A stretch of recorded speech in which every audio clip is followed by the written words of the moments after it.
아브라함에게 두 아들이 있었다라고 하는 구절이 있습니다. 아브라함이라는 사실은 대단한 이름이라고 저는 생각이 돼요. 중동에 있는 이스라엘이나 또 이스라엘을 둘러싸고 있는 많은 우리는 아랍이라고 얘기하는데요.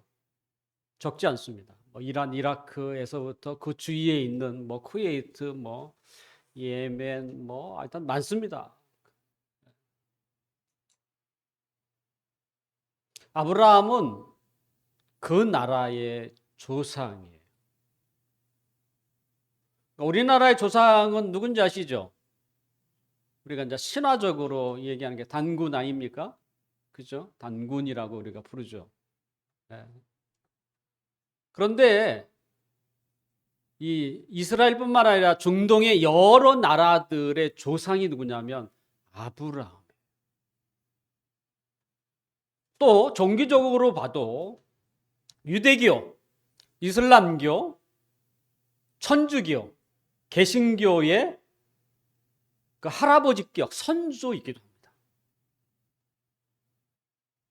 전 세계의 종교가 많지만 그래도 큰 종교, 어떻게 보면 불교, 힌두교를 제외하고는 다 아브라함과 관련이 돼 있어요.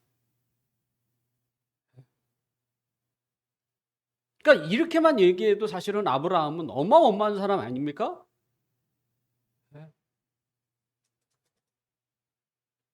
그러다 보니까 이런 아브라함의 위상이 우리가 생각한 것보다 훨씬 더 크기 때문에 어떻게 됐든 나는 아브라함과 관계가 있다.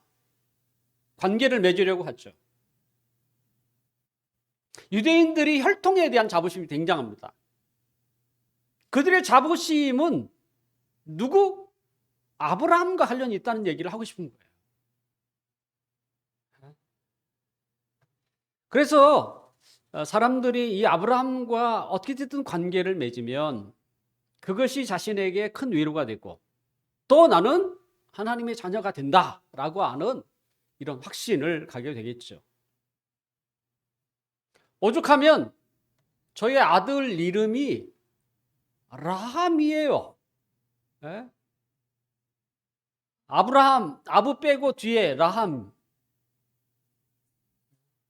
제가 아부를 안 쓴 이유는 아부라는 말은 히브리어에서 아버지라는 뜻이에요.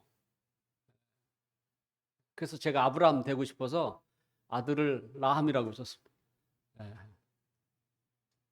이런 지역적인 면, 때로는 종교적인 면에서 아브라함은 정말 굉장한 사람입니다. 그런데 성경에서 만나는 이 아브라함의 모습을 우리가 살펴보면 근데 특별할 게 별로 없어요. 네. 종교적으로 지역적으로도 어마어마한 사람인지 우리가 알고 있지만 실제적으로 그 아브라함이라고 하는 한 인물을 우리가 보면 비범하지 않습니다. 특별하지 않다는 거예요. 그냥 평범한 정도라고 생각이 됩니다. 그는 갈대아 우르라고 하는 지금의 이라크가 되겠죠. 그곳에서 살다가 70세가 넘어서 하나님의 부름을 받습니다. 그리고 하나님의 지시에 따라서 지금의 이스라엘 땅, 가나안 땅으로 가서 그곳에서 자식을 낳고 살다가 175세에 세상을 떠난 사람입니다.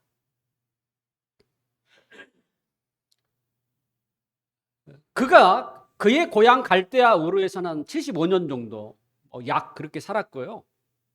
지금의 이스라엘 땅에서는 한 100년 정도 살았습니다. 근데 그의 삶에서 기적이 될 만한 일이 있었는가? 때로는 이 아브라함에게 탁월한 능력이 있어서 그것을 충분히 자신의 삶을 통해서 발휘가 되었는가? 없어요. 그냥 자식 낳고 주어진 환경에서 살다가 하나님께 올라간 사람이에요. 더군다나 그에게는 흠도 있습니다. 자신의 목숨이 위태로울까봐 자기 부인을 부인이라고 말하지 못하고 자기 누이라고, 그래야만 자기를 살려줄 것 같아서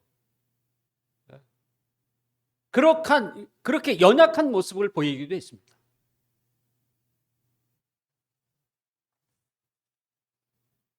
그런 그가 어떻게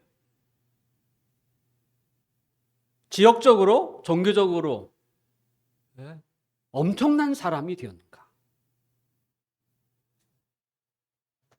그것은 하나뿐입니다. 그 하나가 뭔지 아십니까? 그가 믿음으로 하나님의 자녀가 된다는 것을 구체적으로 보여준 인물이기 때문입니다. 그가 얼마나 놀라운 일을 행하고 예수님처럼 몇 병든 자를 고치고 하물며 죽은 자를 살려내고, 그 다음에 그의 가르침이 많은 사람들을 놀라게 할 만큼 탁월한 것도 아니에요. 전혀 그런 게 아니에요. 그런 건 상관이 없어요.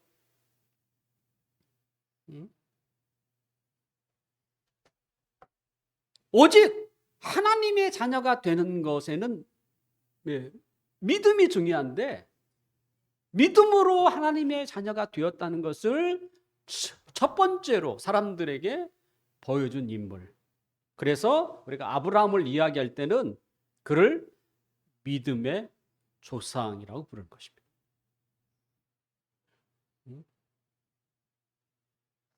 이런 믿음의 조상 아브라함에게는 중요한 두 아들이 있었습니다. 두 아들을 이렇게 표현할 수 있습니다. 자연적으로 낳은 아들, 또 다른 아들은 초자연적으로 낳은 아들. 우리가 이 본문을 읽었는데요. 이 본문은 이 학자들에 의하면 바울이 쓴 편지 중에 가장 어려운 본문이라고 얘기합니다. 도대체 이 말이 무슨 의미야? 그러니까 매 구절을 해석하는 것도 저도 쉽지 않습니다. 하지만 바울이 이 이야기를 통해서, 이 내용을 통해서 무엇을 말하려고 하는가라고 하는 전체적인 맥락은 우리가 쉽게 이해할 수 있습니다. 그 시작은 아브라함에게 두 아들이 있었다라고 시작하고 있죠. 그럼 바울은 이 아들을 통해서 무엇을 우리에게 말해 주려고 하는가?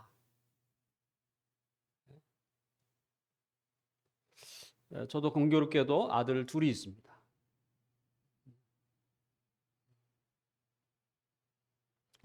아브라함의 두 아들을 통해서 무엇을 말할까?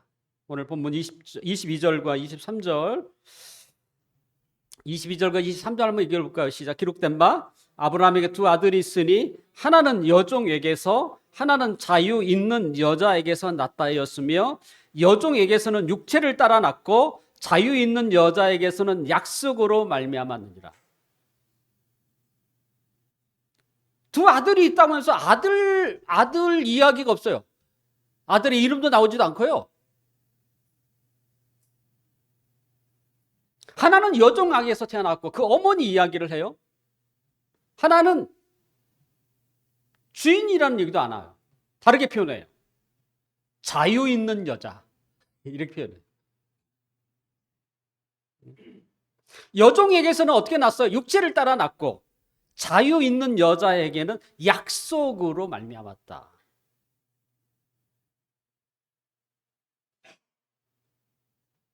지금 바울이 이 두 아들을 통해서 우리에게 말하고 싶은 게 무엇인가? 그 키포인트가 뭐냐면, 제가 알려드려야죠. 참과 가짜. 진짜와 가짜, 참과 거짓. 그것을 말하고 싶은 거예요. 그 참을 뭐라고 표현했냐면 자유라고 표현했고, 거짓과 가짜를 종이라고 표현했어요. 자, 아브라함이 하나님의 부르심을 받고 그가 가나안 땅에 도착했을 때의 나이가 75세입니다. 하나님이 그에게 약속하신 것 중에 가장 중요한 게 뭘까요? 내가 내 말을 따라 내가 지시한 땅으로 가면 내가 너에게 복을 주겠다. 뭐 복도 중요하지만 훨씬 복보다 더 중요한 게 있어요. 그것은 내가 너에게 후손, 자식을 줄 것이라는 이야기입니다.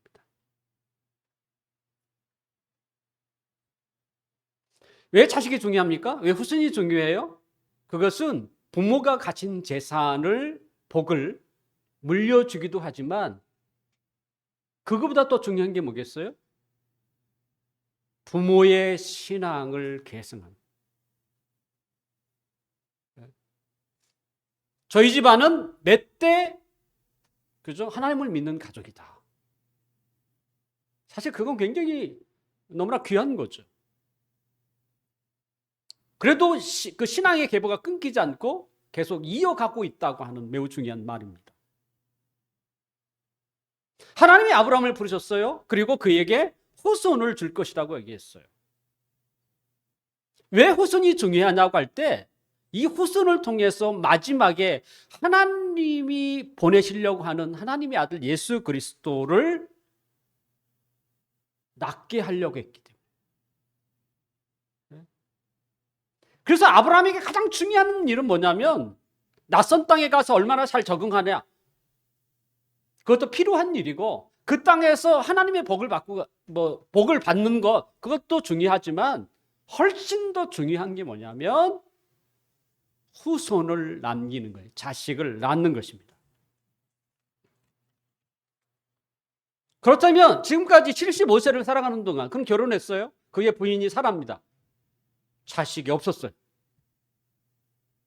자식이 없었어요. 그러니까 후손 얘기를 하죠. 그러니까 아브라함의 눈에 번쩍인 거죠. 내 말만 듣고 내가 지시한 땅으로 가라. 그럼 내가 너에게 복을 주고 그리고 너에게 후손을 주겠다. 자식을 주겠다. 그는 하나님을 믿었어요. 그렇게 말하는 하나님을 믿었어. 그리고 떠났죠. 그리고 그때마다 자기를 인도하시는, 지시하시는 하나님에 따라 가게 되었고, 그리고 그가 도착한 최종 목적지가 지금의 이스라엘, 가나안 땅이었습니다. 그러니까 가나안 민족들이 당시에 살았기 때문에 가나안 땅이라고 부릅니다. 아브라함은 그 낯선 곳에서 가나안 족속 가운데서 한 모퉁이를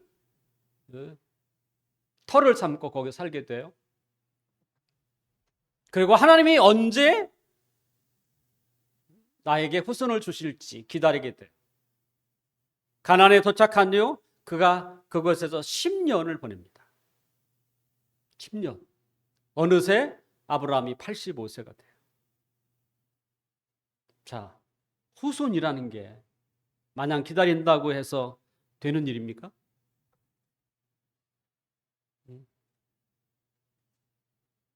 기다린다고 나아지는 게 아니에요. 분명 기다릴 필요도 있겠지만 무엇보다도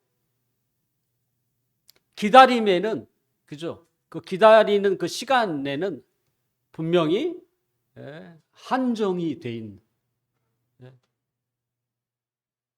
누구에게? 여자에게죠. 자식은 남자 혼자 낳는 게 아니잖아요. 여자가 아기를 낳을 그 조건이 돼야 되는 거죠. 그것이 이제 생리를 시작할 때부터. 그리고 그 생리가 마치는 폐경기까지. 그때까지만 자식을 낳을 수 있어요. 이미 폐경을 맞은 여자는 자식을 낳을 수 없습니다. 그냥 마냥 기다린다고 되는 문제가 아닌 거예요. 더군다나 이 폐경이 가까울수록 임신할 확률이 떨어집니다. 그러니까 일찍 낳아야 그죠, 확률도 좋아지는 거 아닙니까? 지금 사라의 나이가 적지 않아요. 방금 주셔도 사실은 낳을까 말까 그런 나이인데도 불구하고 가나안 땅에서 10년을 지난 거예요. 근데 아무런 임신 소식이 없는 거죠.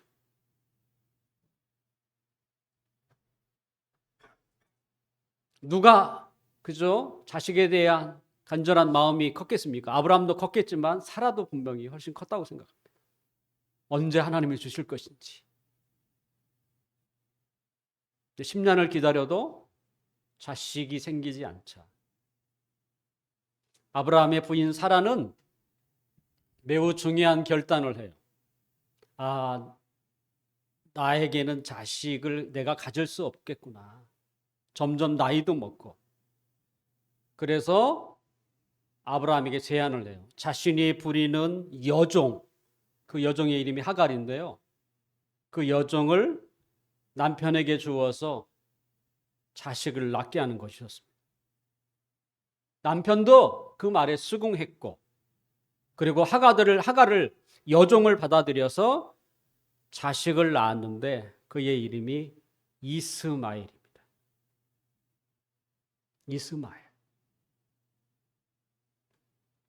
이스마엘이라는 자식, 첫째 아들이죠. 어떻게 나왔습니까? 그냥 자연적인 방법으로 나온 자식입니다. 근데 이스마엘의 어머니가 누구예요? 여종입니다. 여종. 우리가 조선시대로 좀 돌아가 보면, 조선시대에도 주인이 여종을 통해서 자식을 낳을 경우에는 그 자식을 뭐라고 불렀냐면 서자라고 불렀습니다. 뭐 첩을 통해서도 서자라고 불렀고요. 그러면 호적으로는 그죠? 주인의 아들이지만 신분은 여전히 종의 자식이에요. 그러니까 신분이 걸려요.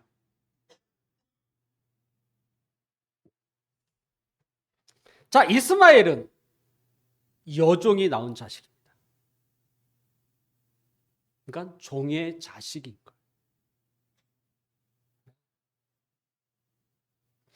거예요. 이스마엘은 아브라함의 첫째 아들이지만 여종의 자식이기 때문에 그 신분이 종이에요. 그래서 오늘 22절에 이렇게 된 거예요. 하나는 여종에게서 낳았다 이렇게 돼 있어요.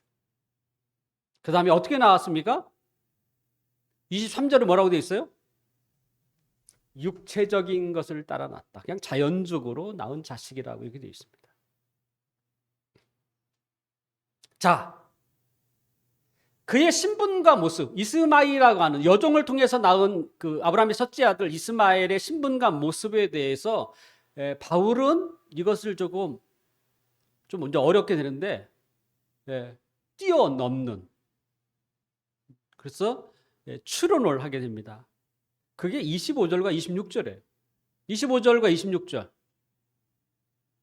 한번 읽어볼까요? 이 하갈은 아라비아에 있는 신의 산으로서 지금 있는 예루살렘과 같은 곳이니 그가 그 자녀들과 더불어 종로로 타고 오직 위에 있는 예루살렘은 자유자니 곧 우리 어머니라.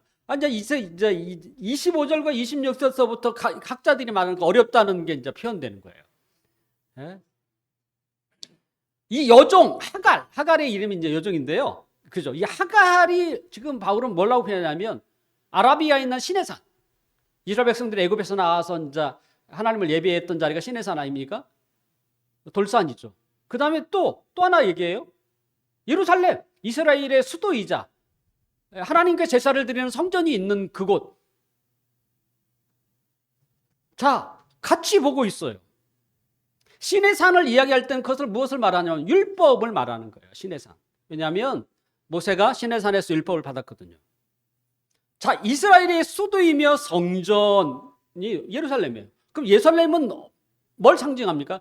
종교를 상징해요. 종교.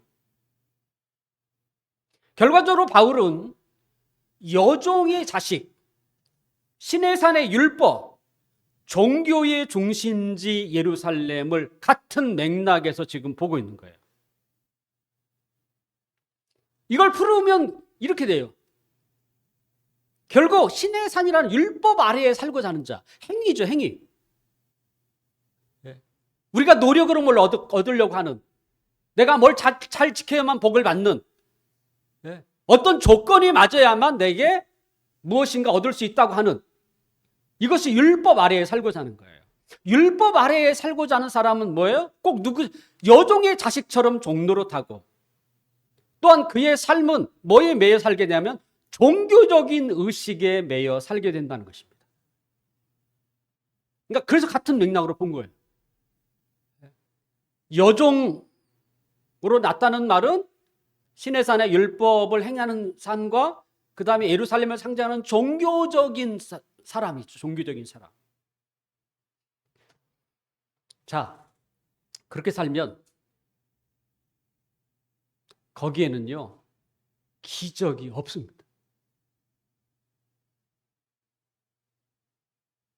종교적으로 살면 기적이 없어요. 거기에는 하나님의 은혜도 없어요. 매일 어떤 자격이나 조건을 채우려고 계속 다름질해야 돼요.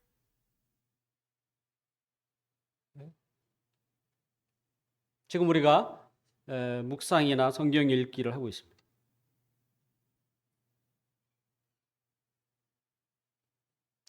어떤 사람은 내가 묵상하면, 때로는 성경을 읽으면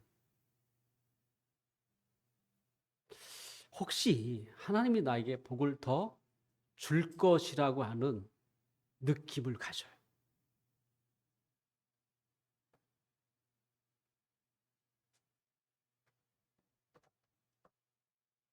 어디 그것뿐입니까? 내가 더 많이 기도하면, 또한 거기에 곁들여서 금식까지 하면 나의 기도가 훨씬 잘 응답될 것이라고 하는 생각을 갖기도 합니다. 자꾸 뭐예요? 조건에 맞추는 거예요.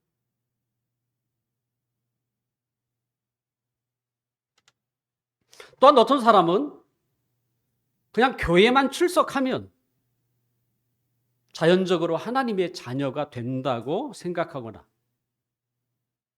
내가 교회를 열심히 다니면, 그래서 나이가 먹어서 죽으면 그냥 천국에 가는 것은 당연하다, 이렇게 확신하기도 합니다. 그게 뭐예요? 종교예요. 종교입니다.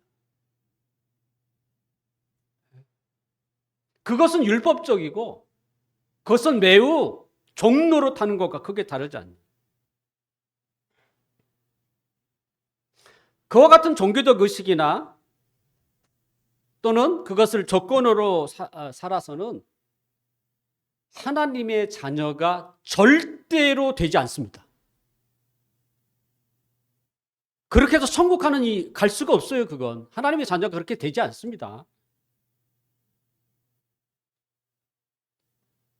뭐 다른 나라 교회도 아마 충분히 그럴 가능성도 없잖아요. 지만 한국 교회도 마찬가지죠. 우리가 은혜의 방편이라고 할 수 있는 이 성경, 기도, 그것 자체가 은혜예요. 그러니까 성경을 읽는 것 자체가 하나님이 내게 은혜 베푸는 거예요. 그게 기도하는 것 자체가 하나님의 그 은혜예요. 근데 그것을 어떻게 해요? 자꾸 복을 받는 조건으로 강조하거나 둔갑시킨다는 거예요. 그래서 조금 더 기도 더 하면, 조금 더 하면 하나님이 더 큰 복을 줄 것이란, 자꾸 뭐예요? 이상한 데로 빠지는 거죠. 그게 율법이 되고 행위가 되는 거야. 하나님의 복은 하나님의 자녀에게 주는 거지. 그가 무엇을 더 잘했다고 해서 주는 개념이 아니에요. 네?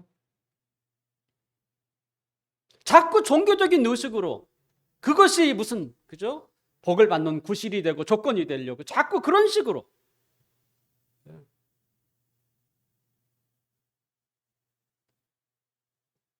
그런 자에게는 하나님의 은혜가 내릴 수 없고요. 하나님이 베푸시는 기적이 일어날 수 없습니다. 그 같은 마음을 가지고 살아가는 자에겐 천국은요, 꿈도 꾸지 못하는 것입니다. 오늘 본문 30절.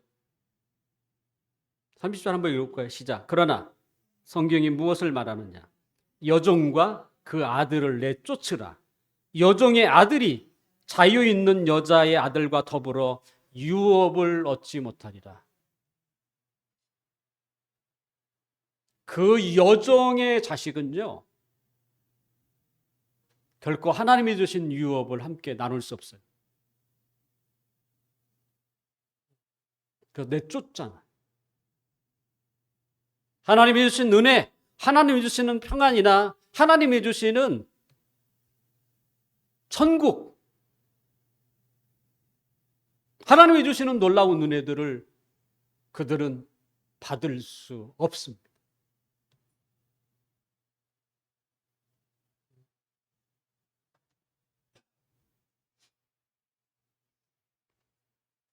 만약에 우리에게 복을 받는 조건이라고 한다면 우리의 노력이나 행위가 아니에요. 우리를 위하여 십자가에 죽으시고 부활하신 예수 그리스도, 오직 그분뿐입니다. 그것이 유일한 우리에게 조건이에요. 우리에게 있지 않고요. 나를 위하여 십자가에 죽으신 그리고 다시 사신 예수 그리스도 그뿐인 거예요. 그분이 내 안에 들어오셨다면, 영으로 들어오셨다면 나는 그분으로 인하여 생명을 얻는 자가 되고 당연히 그 생명이 나의 삶을 통해서 그것이 누려지게 되는 거예요. 그게 복이에요. 자녀만 되면 복을 받는 거지. 자녀 더하기 어떤 노력이나 행위가 수반되는 게 아니에요.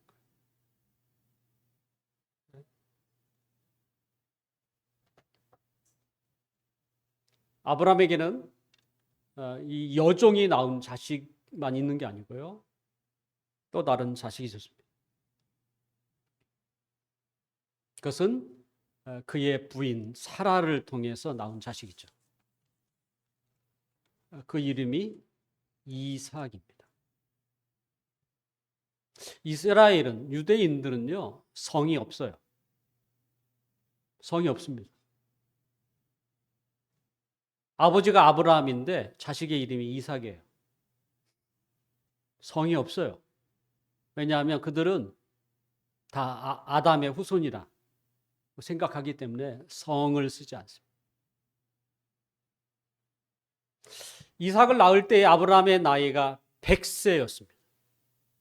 그리고 그의 부인 사라의 나이가 90세였습니다. 당시 사라는 폐경을 맞은 여인이었습니다. 자식을 낳을 수 있는 조건이 상실된 여자였어요.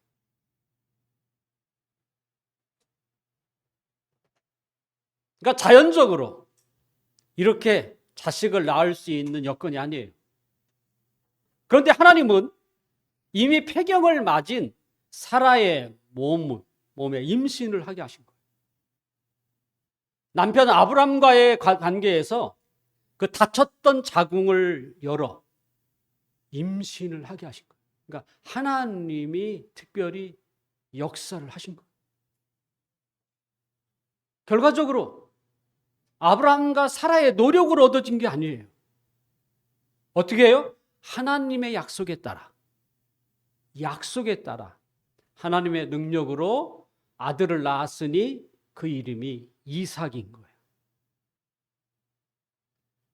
자, 이스라엘의 첫 번째 아들, 아브라함의 첫 번째 아들 이스마엘은 육체를 따라 난 여종의 아들이지만 이삭은 그래서 무엇으로 낳은 거예요? 하나님의 약속으로 낳은. 약속으로 낳은 거예요. 그 다음에 종과 반대말이 뭡니까? 자유의 아들이라고 부릅니다. 자유의 아들. 결과적으로 아브라함의 두 아들은 하나는 종의 자식이고 하나는 뭐예요? 자유의 자식인 거예요.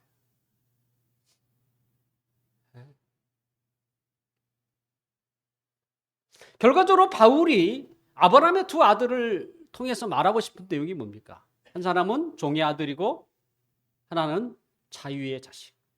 한 사람은 자연적으로 나온 자식이고 또 한 사람은 초자연적으로 하나님의 능력으로 나왔다는 거예요. 하나님의 자녀는요, 하나님의 특별한 은총이 있어야 되는 거예요. 우리가 내가 열심히 믿겠다고 해서 믿어지는 개념이 아닌 거예요. 하나님의 초자연적인 은혜가 우리에게 임해서 그렇게 해서 나아지는 자식이 바로 이삭이고 자유의 아들인 거예요.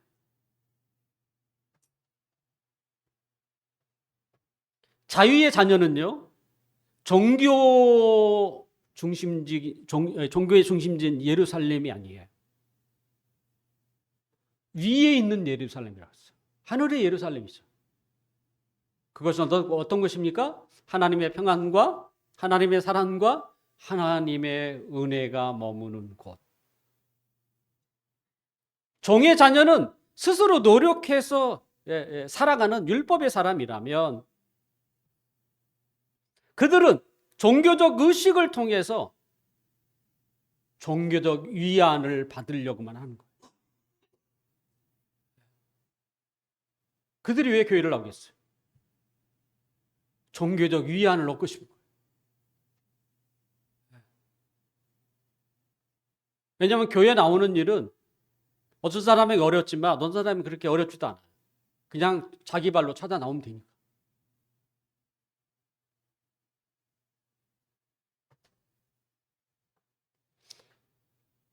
종의 자식, 자유의 자식은 하나님의 약속으로 말미암아 거듭난 믿음의 사람을 이야기하죠.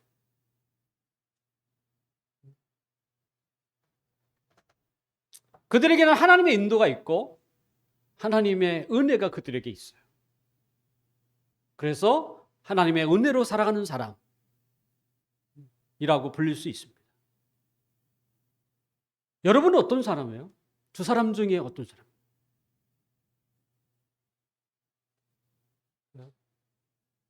종교적인 사람입니까? 아니면 하나님의 약속에 따라 때를 따라 주시는 하나님의 은혜로 말미암아 살아가는 자유의 사람인가?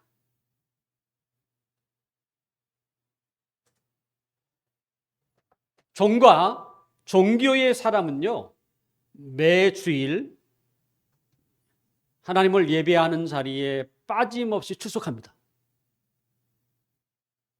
지금 종의 사람을 이야기하는 거예요. 하지만 예배에 참석하지만 그 마음을 다하여 힘을 다하여 예배를 드리지는 않습니다. 그들의 마음에는 빨리 끝났으면 좋겠다는 생각밖에 없어요. 빨리 해치우는 게 중요해요. 설교를 들어도 전혀 마음에 감동이 되지 않습니다.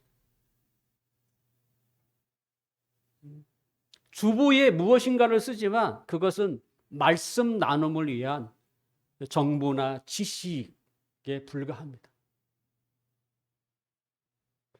삶에서 어려울 때 들었던 게 있거든요. 어려울 때 기도하라.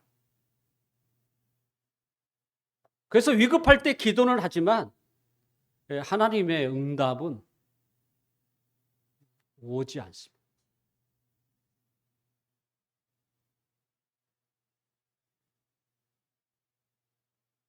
이게 종의 자식,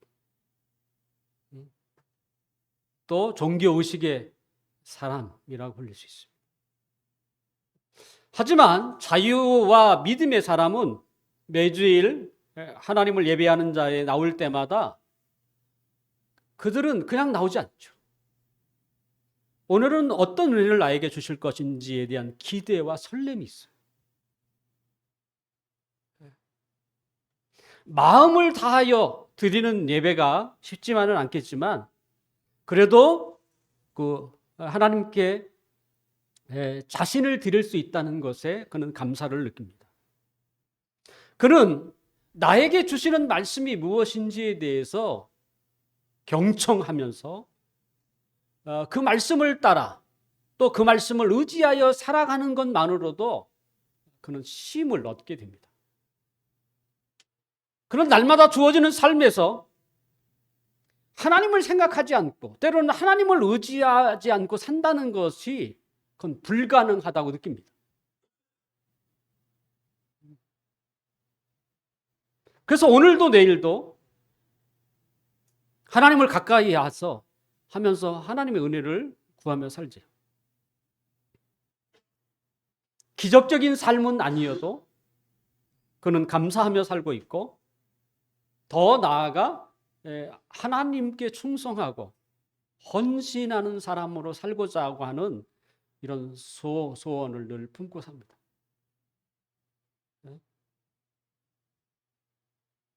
그러니까 똑같이 교회라고 하는 자리에 나오지만 너무 다른 두 사람이 앉아 있는 거예요. 아브라함에게 똑같이 첫째 아들이 있고 둘째 아들이 있는데도 불구하고 전혀 다른 사람인 거예요. 여러분에게 다시 묻습니다. 과연 여러분은 어느 편에 선 사람입니까?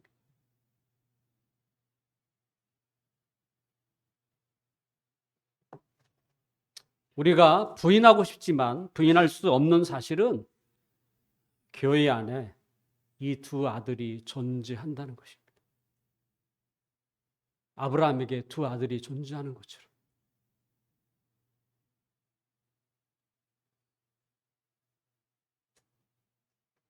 자신이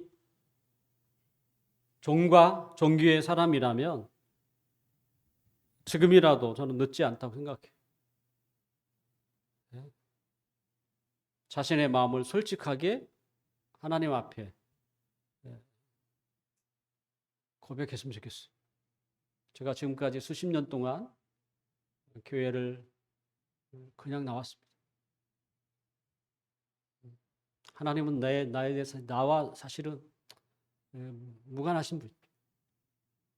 우리가 요절이 있는 것처럼 내가 말로는 하나님을 시인하지만 내가 교회를 떠나는 자리에서는 하나님을 내가 별로 생각이 없습니다. 단지 나는 교회에 잘 출석하는 사람일 뿐입니다.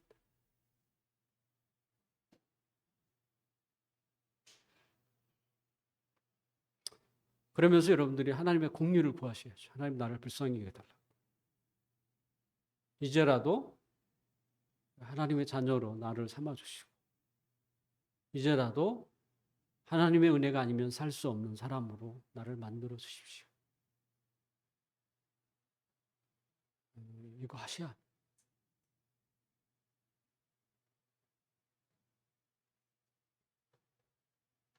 그리고 혹시 갈라디아 지역의 성도들처럼 믿음으로 자유의 사람이 되었지만 거짓된 가르침에 빠져서 자유와 은혜를 잊어버리고 율법이나 조건에 매여 살고 있다면 지금이라도 종의 탈을 벗어 던져야 합니다. 나는 하나님의 자녀라는, 나는 자유인,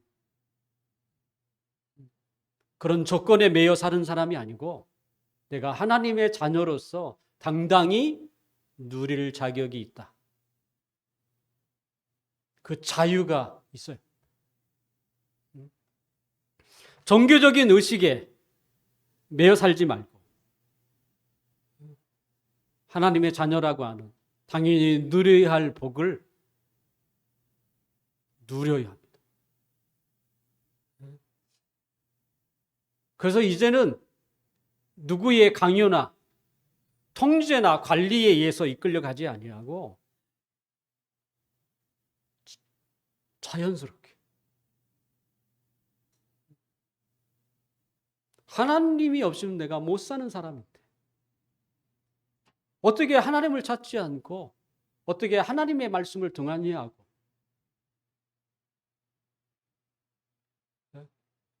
어떻게 살 수 있겠습니까?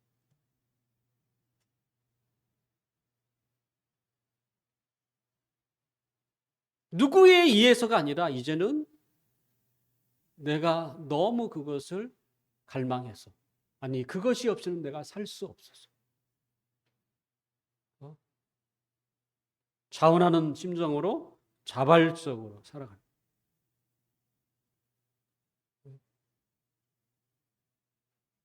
교회는 결코 안전지대가 아니에요. 여기 단지 그저 교회 아래 숨어서 있다고 해서 하나님의 자녀가 되고 천국에 들어가는 게 아니에요.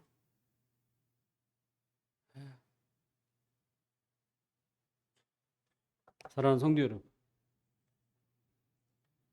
저의 가장 큰 기도 제목이 늘 너는 이 교회가 뭐 빈자리가 많이 채워져 그것도 좋은 일이겠지만 저는 그거보다도 제가 목회하는 그 할 동안 여기에 있는 사람들이 다 하나님의 자녀가 되는 거예요.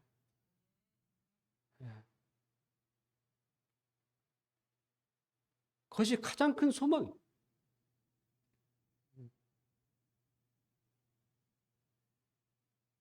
그래서 종종 저는 이제 과연 우리 교회 성도가 전체 몇 명인데 그 중에 이 사람은 구원 받았을까 받지 않았을까 이렇게 헤아리다 보면 어떤 때는 그게 50%가 넘어요.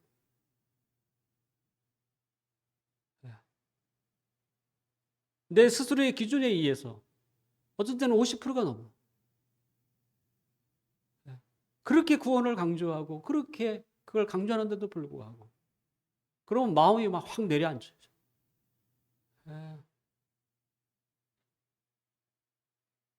제발 교회를 종교 생활로 다니지 마시고 정말 그 하나님의 자녀가 되는 그런 축복으로 다녔으면 좋겠다.